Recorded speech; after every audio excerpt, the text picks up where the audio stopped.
Mapagpalang araw po sa lahat-lahat.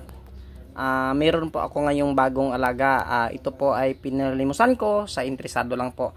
At pakishare po ng ating video.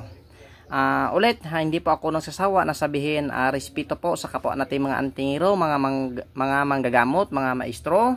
At lahat po na nag-aral ng lihim na karunungan ay respeto na din po. Kaya nga sinasabi ko yan, respeto, kung hindi kayo gusto sa content na ito o itong mga ginagawa kong video, pwede naman po kayo humanap ng ibang video. Yan. At po, isa ka pong vlogger, maniwala ka man sa hindi naman ako perfecto na tao, huwag ka pong mangialam ng kapwa vlogger. Kasi kung pagkakailaman mo po yung isang vlogger, sigurado po magkagulo-gulo po kayo. Kaya nga ako, chill lang po ako. Wala po akong pinapakialaman na vlogger o mga antingero o mga manggagamot o kahit ano pong binablog. Hindi po ako nag-comment dyan ng masama. Kasi ang pakay ko ay respeto. Ayaw ko ng gulo. Kaya yan, itong content na ito, yan, sa lahat po ng gusto nito, ito po ay para sa inyo. Ito po ay kakaiba po ng nyog. Ito po ay pinalimusan ko ha.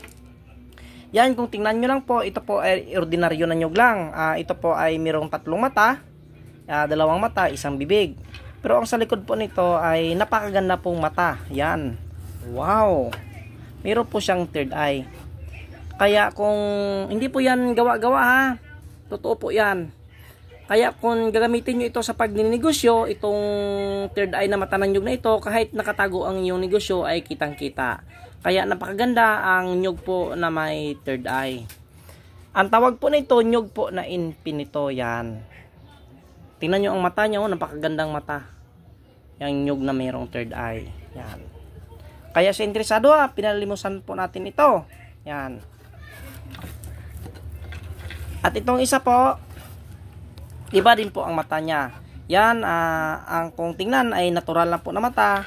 Pero pag tingin po sa likod, yan po ang kanyang mata. Yan, parang mayroon po siyang seeds po. Yan. Yan po. Yan, nakausli po talaga ang kanyang mata. Inilagyan ko lang ng pampakintab yan. Yan talaga ang kanyang mata. Legit po yan talaga na mata yan. Hindi po yan gawa-gawa lang. Yan po ang kanyang totoong mata. Parang mayroong seeds. Shade po, no? Parang mayroong antipara. Yan. Kaya sa interesado napakagandang mga mata-mata ito Ito po ay nyug po na infinito. Pag sobra na po sa 3 mata, ang tawag po niyan nyug po na infinito. Kaya pakishare po ng ating video. Sa hindi po naniniwala ng ganitong nyug, yan, kitang-kita nyo. Meron po talagang nyug na mayroong mata sa puwet. Yan po ay third eye yan. So, napakagandang nyug sa mata. Kalain mo, mayroong mata sa puwet, nyug. Kagaya niya, no? Yan, napakaganda po mga nyug yan. Ito po ang mga nyug, ang mga imposible. Alam nyo ba pag alam nyo ba bakit ang anting-anting? Nagkakabisa yan. Ito po talaga ang tsuri. Yan. For example, ito gagawin mo anting-anting. Ito pinaniniwalaan mo. Pagdating po kasi ng example, titirahin ka, kukulamin ka, babarilin ka, siya po ay magkaka-imposible. Yan po. Tinatawag po yan na imposible. Kaya nga, ito, kagaya nito, nyug na walang mata. Pag sinuot mo ito, kasi walang mata yan Pagdating po sa, ikay talaga ay titirahin, ikay po ay magkaka-imposible. Lahat po ng nilagay mo dito ay imposible. Yan, paano nabuhay ang nyug na walang mata? Bakit merong laman, merong gata sa loob? Yan, imposible. Kagaya nitong 4 na mata. Yan. Ito, Pedro ko. Maraming infinito. Yan. Kaya po nagiging kaya pag dyan sa'yo, sa inyong negosyo, ay magkaka-imposible ka rin. Maging imposible kasi nga, nandyan sa'yo ang lahat po ng mga imposible. Pag nilagay mo po dito sa loob ng bao, ang lahat po ng imposible, pagdating po ng actual talaga, ikay din po magkaka-imposible. Yan. Kaya, yan, kagaya nito, parang imposible. Kung sasabihin nyo lang, meron ako doon ba, nyug na mayroong mata sa puwet, parang hindi ka maniwala.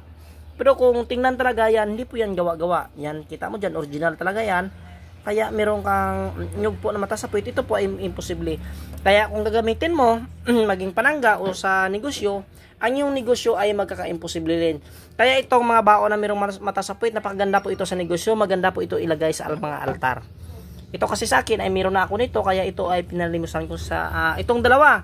Kaya sa interesado lang po, excuse me, ng nyug po na mayroong mata sa puwit, napakaganda po, tingnan nyo, maganda po ang i-altar yan.